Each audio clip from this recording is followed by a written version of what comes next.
Sponsored by Air Astana, from the heart of Eurasia.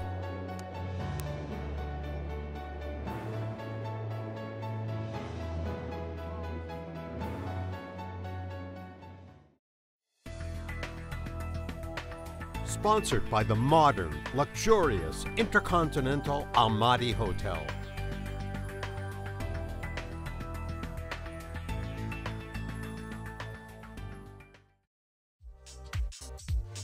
Sponsored by Snow Queen Organic Vodka.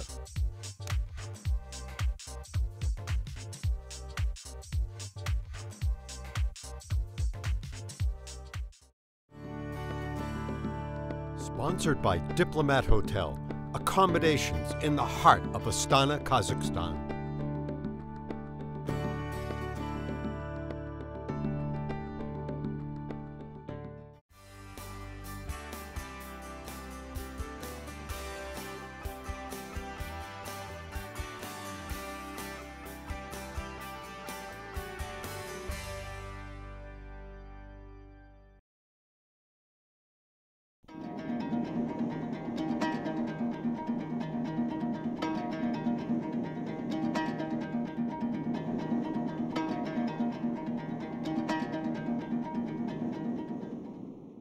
Kazakhstan. Mention the name to most Americans and you're likely to get blank stares. Most people have no idea that in centuries past, this enormous country, 4 times the size of Texas, 5 times the size of France, gave the world apples, trousers and horses. Or that it's home to the Baikonur Cosmodrome, where rockets carrying communications satellites or cosmonauts heading to the International Space Station are blasted off into the heavens. Nor are they aware that Kazakhstan is the largest landlocked nation on Earth, saddled with the 4th biggest nuclear arsenal in the world, until its leaders voluntarily destroyed those weapons with help from the United States. Or that it ranks today among the world's fastest growing oil exporters. Or that it's a beacon of religious tolerance in Central Asia, with Christians, Jews and other minorities free to pray as they wish in this predominantly Muslim country. Sadly, the only thing most Americans do seem to know about Kazakhstan is that it's the home of the fictional Borat Sagdiyev, a racist anti-Semitic buffoon played by Sacha Baron Cohen, who manages to offend everyone he meets. Despite the movie's silliness, Jean-Balat Usanov, a spokesman for Kazakhstan's foreign ministry, says his government is actually grateful to the British comedian for making his nation famous. The Americans, unfortunately, do not know much about Kazakhstan. In that sense, when Borat movie made a big hit about 7 years ago, Kazakhstan was an obscure, absolutely unknown country to the majority of the world. But Borat was sort of a cultural shock to many people outside Kazakhstan, and in that sense he put our country on the map. In terms of substance, Borat of course has nothing to do with Kazakhstan apart from the name. As you would see if you travel to Kazakhstan, if you come to our country is completely different. It's a modern, secular, economically thriving, politically developing society, which we want to bring to the world. This is the image we want to bring to the world. We want the world to understand what is really happening in Kazakhstan. And what better place to witness that modern, thriving image than Astana, Kazakhstan's futuristic city in the middle of the vast Central Asian steppe. Little more than a provincial mining town and railway junction for most of its existence, Akmola, as it was known during Soviet times, replaced Almaty as Kazakhstan's capital in 1997 and suddenly began booming. Since then, Astana's size has tripled and its population has surpassed 1 million. A cross between Las Vegas and Dubai, its skyline is crowded with unusual structures, ranging from the Presidential National Culture Center, which is marked by a blue dome in the shape of a yurt, to the headquarters of Kazmunai Gaz, Kazakhstan's state-owned oil and gas conglomerate. Even more impressive is the Palace of Peace and Harmony, an inspirational glass pyramid designed by world-renowned architect Norman Foster. So is the $2 billion Nazarbayev University, named after Kazakhstan's first and only president, Nursultan Nazarbayev, who's ruled the country since independence. Incidentally, the university's 1,500 undergrad students pay nothing for their education, and the language of instruction is English. The government is to prepare its young people to compete in the 21st century. Another attraction of Astana is the needle-tipped Khan Shutter, a giant transparent tent that towers 150 meters high and covers an area larger than 10 football stadiums. Khan Shutter was opened in 2010 at an inauguration party attended by President Nazarbayev and the leaders of 8 other countries, including Russia, Ukraine, Turkey and Jordan. Andrea Bocelli even gave a concert for the occasion. An upscale shopping experience here is made even more memorable with a ride around the Khan Shutter's monorail and a visit to the Sky Beach Club, located on the mall's 6th level. Visitors pay 6,000 tenge, about $40, to spend an entire day at this tropical resort, which has palm trees, an artificial lake and even sand imported from the Maldives. It's warm and humid in here, with the temperature maintained at 30 degrees Celsius or 86 degrees Fahrenheit, even when it's minus 40 outside. Not everything in Astana is ultra-modern and glitzy. At the city's art and bazaar, ordinary shoppers can find everything from watermelons and tobacco leaves to camel milk, fresh horse meat and bananas imported from faraway Ecuador. Astana's most iconic structure is the Baytarek Observation Tower, a landmark that reaches 97 meters into the air. Known as the Tree of Life, this was also the president's idea. The tower is based on the ancient Kazakh legend of Samruk, a mythical bird that would lay a golden egg on top of every tree that was out of reach to humans. For the equivalent of a few dollars, visitors can ride elevators to the top of this modern-day monument, which at night is bathed with lights that change colours every few seconds. The money fueling Astana's $10 billion building boom comes entirely from oil and gas. Kazakhstan is believed to hold 3% of world petroleum reserves, and in September, the enormous Kashagan field, the world's largest oil field outside the Middle East, began production after years of delay, with initial exports of 26,000 barrels a day. Eventually, daily production at Kashagan, located in the Caspian Sea, could reach 1.5 million barrels. Making Kazakhstan a bigger oil exporter than Libya, the new oil money has triggered a building boom in the western city of Aktau, where construction cranes dot the skyline of this once sleepy desert town on the shores of the Caspian. That benefits companies like Astrastar LLP, a local drilling contractor for Danish energy conglomerate Maersk Oil. Mukhtar Isatayev, General Director of Astrastar, says his men are now working on the giant onshore Dunga field, about 40 kilometers north of company headquarters in Aktau. Astrastar's contract requires it to drill 198 wells over a 3-year period. So far, Isatayev's workers have completed about 50 wells. We are very happy that Kashagan starts producing now. So in the future, as a drilling contractor, we will have chance to work over there. I hope that in the near future, Kazakhstan will be one of the big exporters of the oil in the world. The government is relying on Kashagan, along with the Tengiz and Karachaganak fields, to boost petroleum output 60% by 2020. This would make Kazakhstan one of the world's top 10 oil producers. Such prosperity would never have been imaginable under Soviet rule, says Zarzar Bikan, a history professor at Kimep University. Being a part of the Soviet Union and being a periphery when the politics and economic policies were done from Moscow, and becoming an independent actor in international relations brought Kazakhstan to a totally different level of interactions with the outside world. Kazakhstan has benefited incredibly since independence. You can develop your own political system, you can develop your own economy, you can develop your relations with the outside world.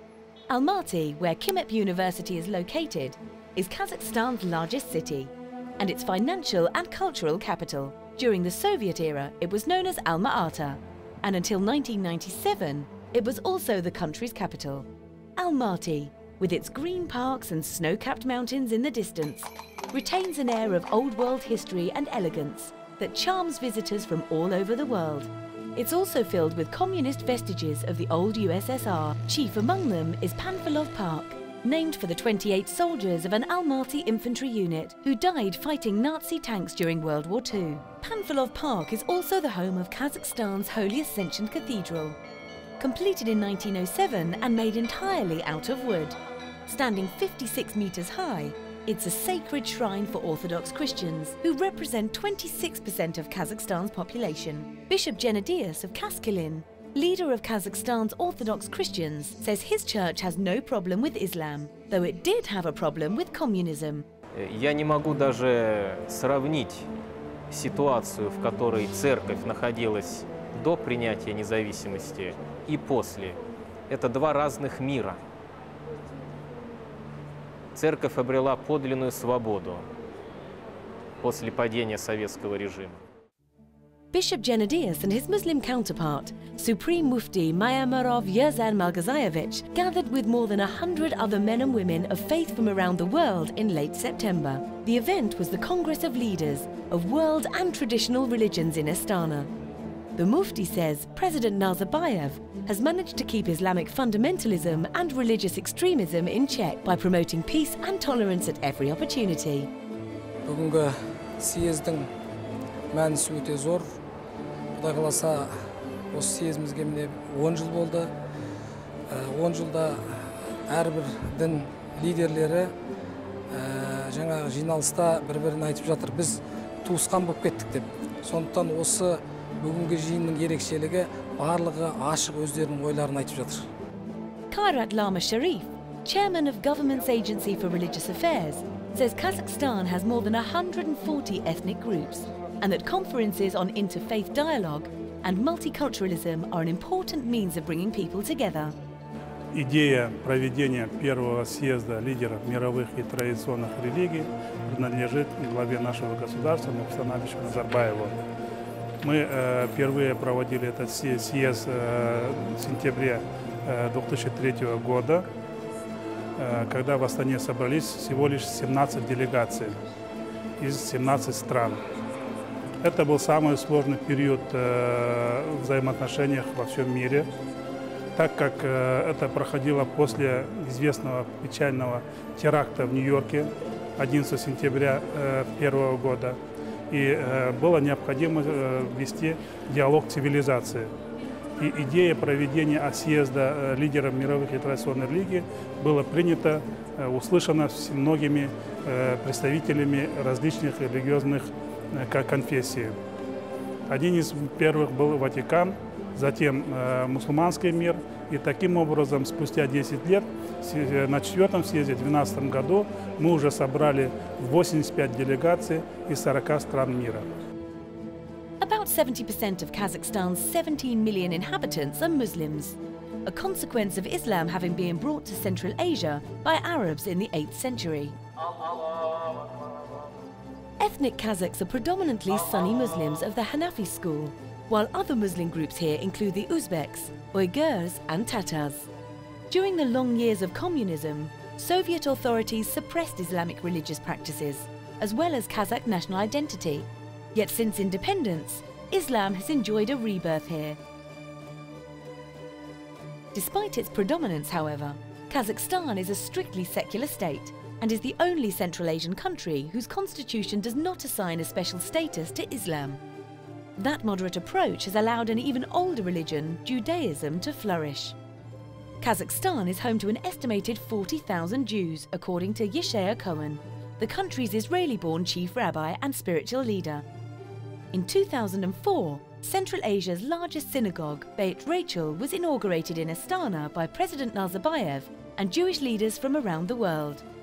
When someone comes over here, if he hears the first time of Kazakhstan, so he's also comparing everything, all the Soviet Unions, all the stands, and it gets mixed and he thinks that's all the same. It's not the same. I was also very afraid when I came here, but I saw with my eyes something different. The majority of Kazakhstan's Jews reside not in Astana, but in Almaty. One of the most famous graves in that city's sprawling cemetery is that of Rabbi Levi Yitzhak Schneerson, father of the late Lubavitcher Rebbe of New York. The elder Schneerson was tortured by Stalin and exiled to Kazakhstan, where he died in 1944. But today, Jewish communal life flourishes in all major cities, and everything from kosher food to Hebrew language studies are making a comeback as Kazakh Jews gradually reconnect with their roots. And unlike the case in most other former Soviet republics, anti-Semitism barely exists here. I walk in the street in Kazakhstan already since 1994, and I never even once didn't hear like something not good words about Jews, about our community, and I'm proud and thank God that I'm here in Kazakhstan.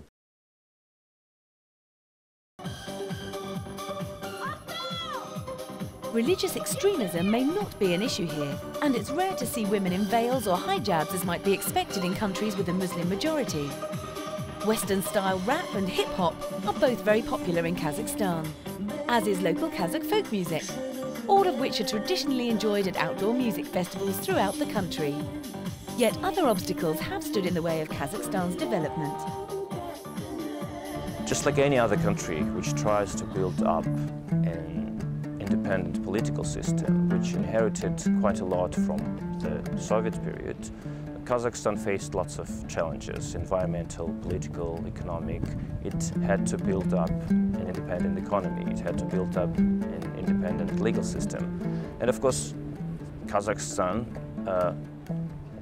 differently from other Central Asian and post-Soviet states, inherited some peculiar issues. One of the most urgent of those issues was the Soviet nuclear arsenal. During the Cold War, the Kremlin conducted nearly 500 tests of atomic weapons at the Semipalatinsk polygon test facility in northeastern Kazakhstan. Over a 40-year period, more than 1 million Kazakhs were exposed to the horrible effects of radiation without their knowledge or consent. Health problems today range from birth defects and premature aging to cancer, deformities and thyroid diseases. Back in 1991, Kazakhstan became independent. And at that time, at time of independence, we inherited a nuclear arsenal from the Soviet Union that was 4th largest in the world at that time. And I believe that we have set a very important example for the rest of the world by giving up that nuclear arsenal voluntarily. We're grateful to our partners, to Russia and the United States, who helped us both financially and technically in getting rid of this nightmare legacy that we had in our territory. Another enduring nightmare is that of the Aral Sea, which straddles Kazakhstan's southern border with Uzbekistan.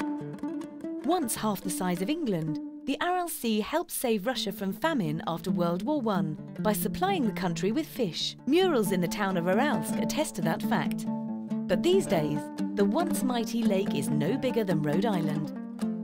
Generations of mismanagement by Soviet engineers bent on boosting cotton exports forced the diversion of the 2 rivers that fed the Aral.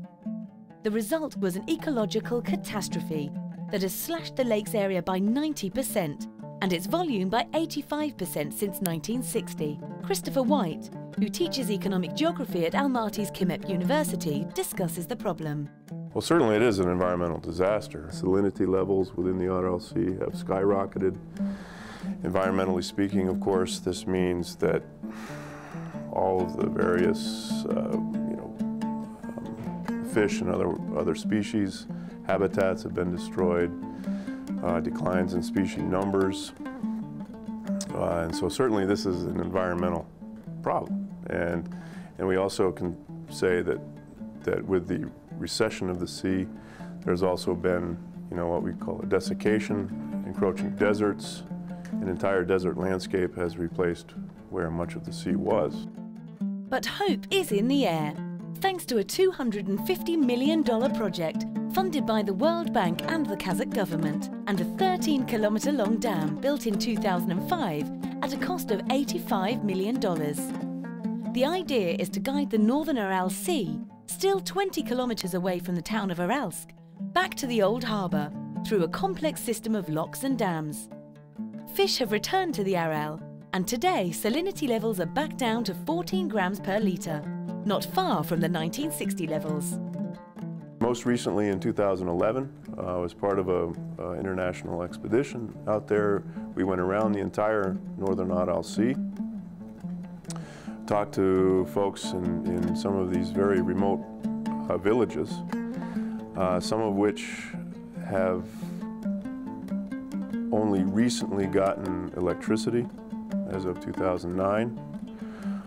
We also noticed, well, first of all, people were continually using these terms, hope, optimism. There's a general positive outlook for the future, which I don't think has been the case around the Aral Sea for a long time. Adds government spokesman Usanov. We of course understood that we wouldn't be able to save the sea on our own, so we created an international Save the Aral Fund. We have invited World Bank and individual countries to help us with tackling that challenge. And I'm happy to say today that Aral Sea is slowly returning back to its original boundaries. Meanwhile, Kazakhstan is focusing on slashing its economic dependence on oil and gas, even though petrodollars are helping finance the Aral Sea recovery project. Tourism is a growing source of revenue, with global hospitality brands such as Renaissance and Intercontinental already present in cities like Almaty, Astana and Aktau. Air Astana, Kazakhstan's leading airline, links all major destinations through an impressive domestic route. And both Almaty and Astana are served by modern, sophisticated international airports that connect once remote Kazakhstan to Europe and the Far East. In fact, Kazakhstan's geographic location, once a curse, is actually turning out to be a huge advantage, with vast Russia to the north and China's 1.4 billion consumers to the east. Of course, it's a challenge to be sandwiched between two giants. However, at the same time, we like looking at it as an opportunity. Russia is one of our biggest trading partners. It is a growing economy, it is a growing power, and you know that it is always easier to live with a stronger neighbor than with a weaker neighbor, because if a neighbor is hit by some sort of a problem, you would inevitably be hit by the same kind of problem that your neighbor has. At the same time, China is also a booming, thriving economy that has the ambition to become very shortly the biggest economy in the world. Altinea Arapova is the North American Regional Director for Kaznes Invest, the government entity aimed at bringing badly needed foreign investment and jobs to Kazakhstan, where wages still average only $600 per month. Our agency, the National Agency for Export Investments, was created in order to diversify the national economy through promoting domestic export and attracting foreign direct investments. Kazakhstan needs to diversify its natural-based, oil and gas-based economy, because the natural resources will not last so long. At present, more than 50% of Kazakhstan's GDP is energy-based. But Kaznex is currently working on attracting investments in 12 other sectors. These include agriculture, machinery, metallurgy, pharmaceuticals, chemicals, aerospace, tourism and light industry. Incidentally, Kazakhstan recently surpassed Canada and Australia to become the world's top producer of uranium, a key fuel in nuclear power plants. One of Kazakhstan's best-known exports, besides oil, happens to be another popular liquid, vodka. And its most famous brand is Snow Queen Vodka, distilled and bottled in the northwestern city of Aktobe, only 100 kilometers from the Russian frontier. Snow Queen is unusual in that it's produced from organic wheat and artisan spring water from the foothills of the Himalayas. Kazakh birch charcoal is also used in the premium vodka's 5-step distillation process. Factory manager Dmitry Abubakarov says his 700 workers produce 50,000 bottles of vodka per day. That's equivalent to 1 million litres of vodka per month, though at present, exports account for only 2% of production. About half of those exports are transported by train to Russia, with another 40% to Great Britain, and the remaining 10% to the United States. The distillery itself utilises mostly Russian technology, though Italian, German and American companies are also involved in the manufacturing process. The Snow Queen folks must be doing something right. In April 2007, the liquor magazine Imbibe named it the best overall vodka, and the following year, Snow Queen was awarded the top vodka prize at the 2008 San Francisco World Spirits Competition. In that spirit, Kazakhstan hopes its political stability, low risk and geographic location will further boost exports to the benefit of all its citizens. Kazakhstan is the 9th largest country in the world, blessed with the natural resources and the Political stability and economic growth is the core values of Kazakhstan on global investment market, and the GDP per capita in Kazakhstan is the highest among the CIS countries. It's 12,000 per capita. And the location of Kazakhstan, I think, is one of the benefits for investors. We border with China and Russia, with the biggest markets in the world. In 2010, Kazakhstan entered into the customs union with Russia and Belarus, and the capacity of the total market is 170 million people, and this is beneficial for investors as they can freely promote their products into Russia and Belarus market, producing their products, for example, in Kazakhstan. Kazakhstan still faces major challenges. Government officials admit that building a new democracy is a work in progress, as President Nazarbayev himself is fond of saying. But it also has much to look forward to. In December 2016, Kazakhstan will celebrate its 25th anniversary of independence. And the following year, Astana will host Expo 2017, an international exposition whose theme is future energy. Between 2 to 3 million people are expected to converge on the capital city, marking the first time a major international event of this type is held in any former Soviet republic. Meanwhile, Kazakhstan is doing all it can to attract foreign tourists, including Americans. Negotiations are underway to reduce visa restrictions and open direct air routes between the two countries. Kairat Umarov, Kazakhstan's ambassador to the United States, says his country has so much to offer tourists, from extreme sports like mountain skiing to rock climbing, to farms where visitors can enjoy traditional pastimes like fishing and eagle hunting. We recently caught up with Ambassador Umarov at the Kazakh embassy in Washington, which President Nazarbayev visited in September 2006. During that visit, Kazakhstan's head of state dedicated a statue of a young warrior soaring on a winged snow leopard. The bronze monument symbolises Kazakhstan's rich history and its blossoming political, economic and military relationship with the United States. Kazakhstan and the United States has a strategic partnership which was established in 2006. From that time on, the partnership has been growing wider and deeper. We are cooperating with the United States on many issues, regional, bilateral, international, and this partnership is on very serious matters like nuclear non-proliferation, disarmament. We are talking about investments, we're talking about democratic development in the country, we're talking about science and technology. Ambassador Umarov says the 22-year-old Republic of Kazakhstan has a lot to learn from the United States, and that Kazakhstan should be the first choice for American corporations, large and small, that are thinking of investing in Central Asia.